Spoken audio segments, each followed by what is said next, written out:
Ամերիկյան զինուժը 13-րդ գիշերն անընդմեջ ինտենսիվ հարվածներ է հասցրել Իրանին։ Դրանք տևել են ավելի քան 2 ժամ։ Միացյալ Նահանգների կենտրոնական հրամանատարությունը հայտնել է, որ թիրախում էին հրամանատարական կենտրոնները, անօդաչու թռչող սարքերի պահեստները, կապի ցանցերը, առափնյա հսկողության կետերն ու ծովային օբյեկտները։ Ամերիկացիները պնդում են, թե նվազեցնում են սպառնալիքը, որն Իրանը ներկայացնում է Հորմուզի նեղուցով անցնող առևտրային նավերի համար։ Ըստ ամերիկյան կողմի միջազգային ծովային ուղիները բաց են մնում տարանցման համար։ Միացյալ Նահանգների ռազմական աջակցությամբ առևտրային նավերն ազատ տեղաշարժվում են նեղուցով։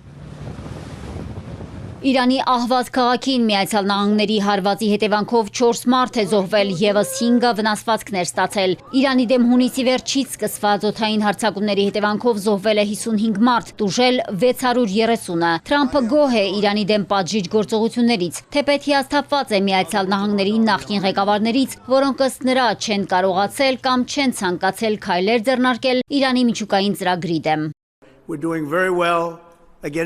Իրանի դեմ մեր գործողությունները շատ լավ են ընթանում, նրանք կցանկանային գործարք կնքել, սակայն իմ կարծիքով դեռ պատրաստ չեն։ Նրանք դեռ չար մտադրություններ ունեն։ Մենք չենք կարող թույլ տալ, որ նրանք նույնիսկ մտածեն միջուկային զենք ունենալու մասին։ Հենց այդ էլ անում ենք։ Իդեպ սա պետք է ամերիկացի մյուս նախագահները կամ այլ երկրներն անեին 50 տարի առաջ։ Մենք պարտավոր չէինք, բայց եթե մենք դա չանենք, ոչ ոք չի կարող դա անել։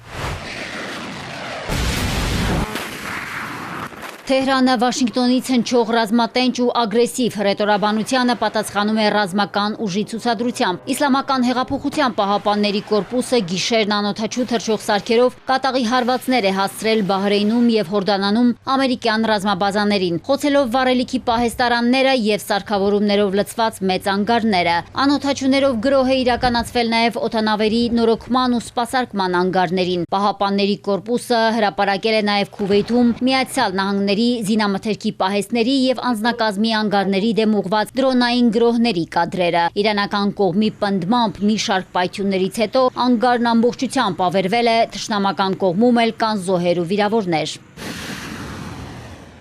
Պայթյուններ են որոտացել նաև Իրաքի Էրբիլ քաղաքում տեղակայված Միացյալ Նահանգների հյուպատոսությանը պատկանող պահեստներում։ Միացյալ Նահանգներն Իրանի դեմ օգտագործում են այնպիսի զինատեսակներ, զինամթերք, ռազմական տեխնոլոգիա, որոնք նախկինում ռազմական գործողությունների, պատերազմների ժամանակ չեն կիրառվել։ Ամերիկան օգտագործել է այն հզորությունները, որոնք պահել էր հնարավոր 3-րդ համաշխարհային պատերազմի համար։ Իրանի նպատակն է Միացյալ Նահանգներին վտարել մերձավոր արևելյան տարածաշրջանից։ Այդ դեպքում միայն սիոնիստական ռեժիմն անխուսափելիորեն կանհետանա, ասպարեզից պնդում է իրանցի գեներալը։ Աբոլֆազլ Շեկարչիի խոսքով, չնայած թշնամու հետախուզական հնարավորություններին, Ամերիկան դեռևս անտեղյակ է իրանական հրթիռային արտադրության որոշ օբյեկտներից, ինչը շփոթության մեջ է գցում նրան։ Ղրղստանում Շանհայի համագործակցության կազմակերպության արտգործնախարարների հանդիպման ժամանակ բանակցություններ են վարել Ռուսաստանի եւ Իրանի արտգործնախարարները։ Սերգեյ Լավրովն ու Աբբաս Արաղչին քննարկել են մերձավոր արևելքի էսկալացիան ու տարածաշրջանում կայունության վերականգնման թեմաները։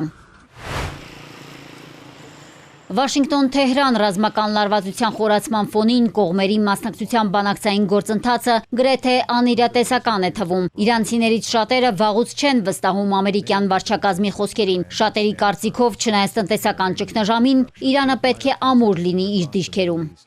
Չեմ կարծում, որ կարիք կա ամերիկացիների հետ բանակցելու կամ փողզիջման գնալու։ Մենք պետք է գնանք մինչև վերջ ու ավարտենք այս ամենը, կյանքի ու մահու կռիվ է սա։ Շատ լավ կլինի, եթե պատերազմի շրջապատույտից հետո խաղաղություն հաստատվի։ Նրանք ժամանակ են շահում, որպեսզի մեկ առ մեկ ոչնչացնեն մեր ենթակառուցվածքները։ Բայց մենք պետք է այնպես հարվածենք ու այնպիսի դաս տանք նրանց, որ այս ամենը երբեք չկրկնվի։ Ոմանք էլ պնդում են, թե իրանական ենթակառուցվածքների վրա հարձակումները կարող են լուրջ հետևանքներ ունենալ ամբողջ տարածաշրջանի համար, ստեղծելով անկայունություն ու էներգետիկ ճգնաժամ։ Տարածաշրջանում ցանկացած երկիր իր ենթակառուցվածքներն ունի։ Արաբական երկրները պետք է հասկանան, եթե մերը վնասվի, նրանք էլ են տուժելու։ Աշխարհաքաղաքականորեն Միացյալ Նահանգների վրա դա ազդեցություն չի ունենա։ Ամերիկացիների տները չեն թիրախավորվի, իսկ արաբները հաստատ կտուժեն։ Իրանցիները գիտակցում են երկրին ու ժողովրդին հասցված ահռելի վնասը, չմոռանալով նաև հենց բանակցությունների ընթացքում իրանցի բարձրաստիճան ղեկավարների սպանությունները։ Իրանը պնդում է, որ ունի ամերիկացիների դավաճանության տխուր փորձառությունը և փորձում է վերահսկել իրավիճակը, չթուլացնելով զգոնությունն ու մատը ձգանին պահելով։ Մարիկ Օստանյան, Էպիկենտրոն։